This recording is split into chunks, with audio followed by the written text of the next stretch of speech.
and if both the atoms, if both the combining atoms, if they are non-metals, then the bond formed between those non-metals, those two non-metals are it is covalent bond, and the compound formed is said to be covalent compound.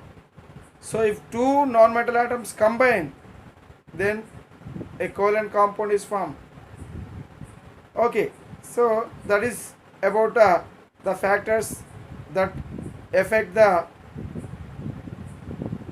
formation of ionic or covalent compound. Right.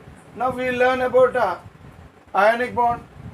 What are the what happens during the formation of ionic compound or else ionic bond? See, actually ionic bond is also called as electrovalent bond or else polar bond. So what happens during the formation of ionic bond? What are the steps involved? See, the first step is one atom.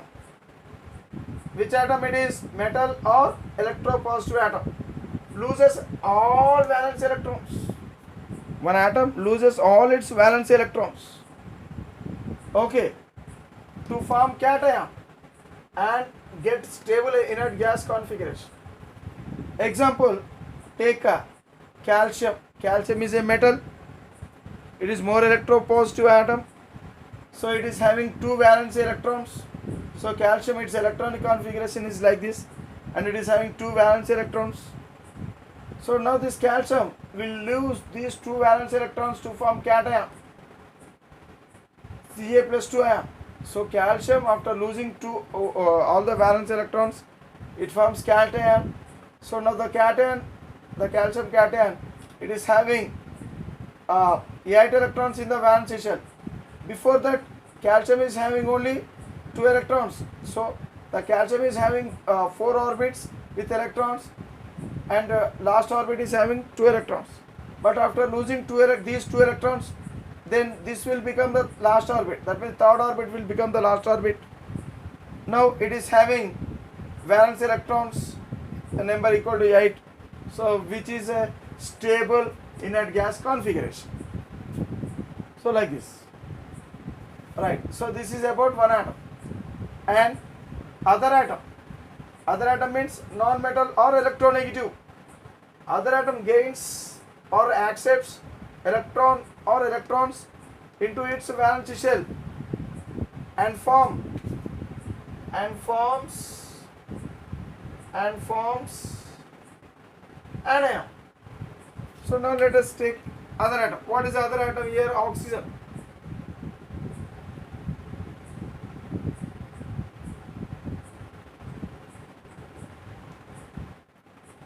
So the other atom is oxygen. So it is having 2,6 valence electrons, 6. Okay, so this is unstable atom. This is a reactive atom. So what happens? As it is having valence electron 6, it has to get 2 more electrons in order to get stable inert gas configuration. So what happens? Here, complete transfer of electron, this electron to this atom, and even this electron is also completely transferred to this atom. So these 2 electrons are completely transferred to the oxygen atom. So now this oxygen is having how many electrons now? So these 2 electrons are from calcium. This electron and this electron are obtained from calcium. So 1, 2, 3, 4, 5, 6 electrons are its own electrons. So these 6 along with the 2 electrons, altogether 8 electrons. So now oxygen has gained 2 more electrons, and now it has got configuration 2,8. 2,8. That means into its valence shell 2 more electrons are added. Now the valence electrons have become 8. Before that, valence electrons were 2 only. Valence electrons were 6 only. Now the valence electrons have become 8. Here redistribution of electrons have taken place. So what happened? So now, calcium has become calcium ion, Ca plus 2. Oxygen has become oxide ion, O minus 2. So calcium has become Ca plus 2. Oxygen has become O minus 2. Now opposite charged ions are formed. So between the opposite charged ions, what happens? So here in these two steps, so opposite charged ions are formed. Cation is formed and anion is formed. Cation is formed by losing of electrons from the atom, and anion is formed by the gaining of electrons by the atom. So like this. So these two steps are finished. What is the third step? Electrostatic force of attraction develops between the opposite charged ions. So now these two are the opposite charged ions. Now some electrostatic force of attraction develops. Some electrostatic force of attraction develops between the oppositely charged ions. And this force will bind these two atoms together. This force will bind these two ions together. Because these two are opposite charged ions, so there will be force of attraction, and those two atoms, they attract each other, and finally they are bonded to each other together. Okay, so as a result of this one, what is happened? So this force of attraction, this electrostatic force of attraction is called as, it is called as ionic bond. That electrostatic force of attraction is called as ionic bond. So in this way, ionic bond, it involves mainly these three steps. So this is an example, so to discuss about those steps. Okay, right. Now let us know about the strength of the ionic bond. What is the strength of the ionic bond?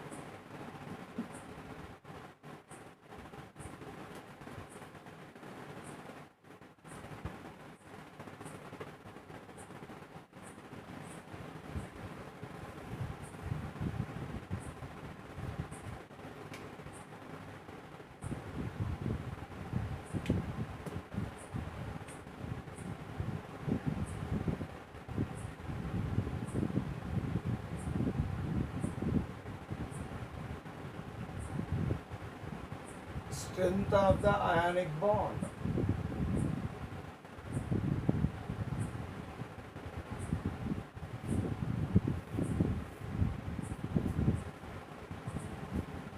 See, actually, for example, cation, generally cation are related to metals. So this is, let us assume it is cation, and this is anion. Anion generally it is denoted with X minus, cation is denoted with the M plus. So here what happens? So these two are oppositely charged ions. So what happens? Electrostatic force of attraction will develop between the atoms.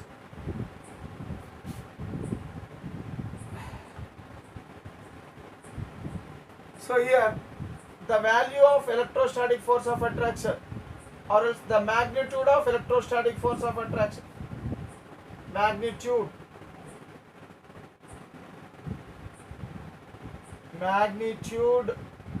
of electrostatic force of attraction.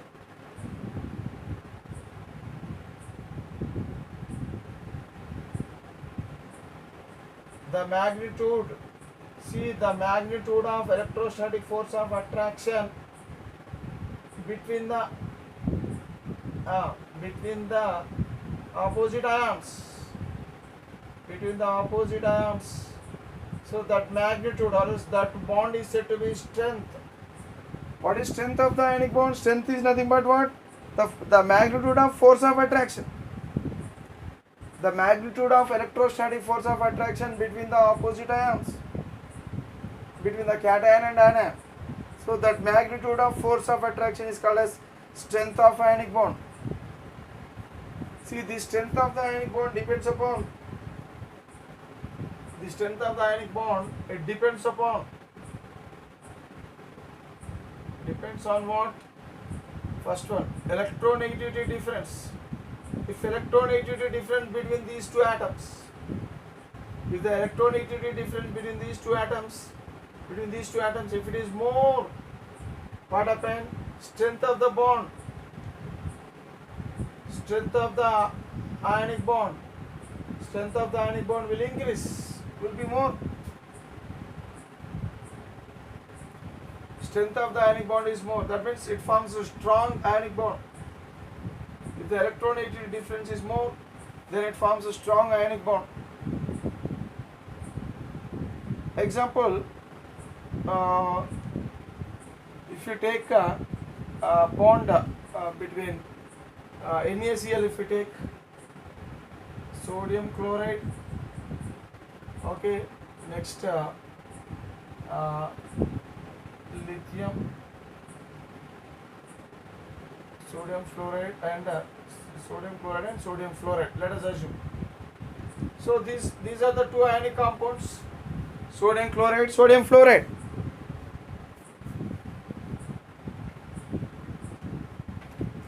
Let us take two examples, sodium chloride and sodium fluoride. Sodium fluoride. So what is the electronegativity of sodium? It is 0.9. What is the electronegativity of fluorine? It is 4.0. Electronegativity of sodium is 0.9 here. Chlorine it is 3.5. So what is the difference? Here the difference is how much? So here it is 2.6. The difference in the electronegativity. Difference in the electronegativity is 2.6. Okay. And here what is the difference in electronegativity? It is 3.1. So difference in electronegativity is 3.1.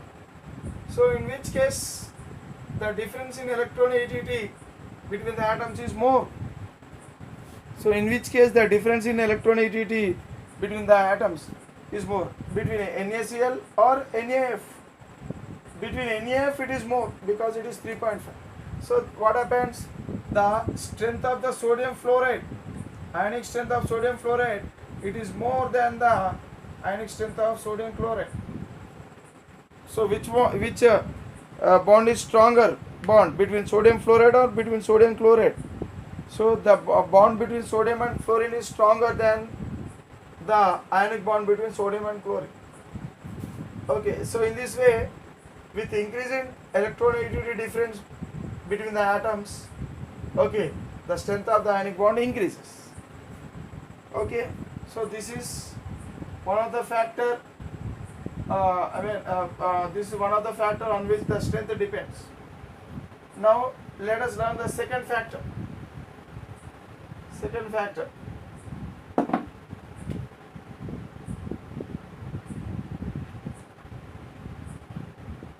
What is the second factor? So the difference in the atomic radii of the atoms, if it is more, that means the difference in atomic radii or else atomic size. If the difference in atomic size is more, so if one atom is small atom and another one is large atom, so one atom is a small size atom and another atom is a large size atom. So if the difference between the opposite charged ions between the two atoms, if the atomic size or else atomic radius between the two combining atoms, the difference in the atomic size between the two combining atoms, if it is greater, that means if one atom is smaller and the other atom is larger. So generally metal atom will be smaller in size. Okay, non-metal atom will be larger in size. Generally it will be like this. So now this between these two atoms, what happens?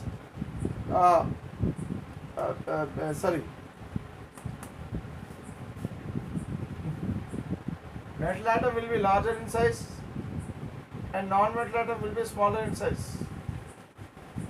Non-metal atom should be smaller in size and metal atom should be larger in size. So here there is a difference in the sizes. There is a difference in the atomic radius. So here there is large difference because one is larger in size and another one is smaller in size. If the difference in the atomic radius increases, what happens? Strength of the ionic bond increases. Strength of the ionic bond increases. So in this way, the strength of the ionic bond, it depends. The strength of the ionic bond depends on the factor, these two factors. One is, if the difference in electronegativity is more, the strength of the ionic bond will be more.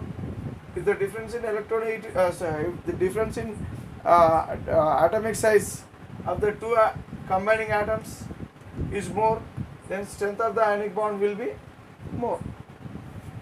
So in this way, these are the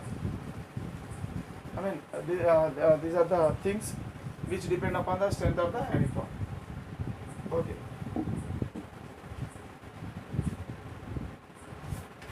So we learn the properties of ionic compounds in the next class, in the next period. So next period we will learn about the properties of ionic compounds in the next section.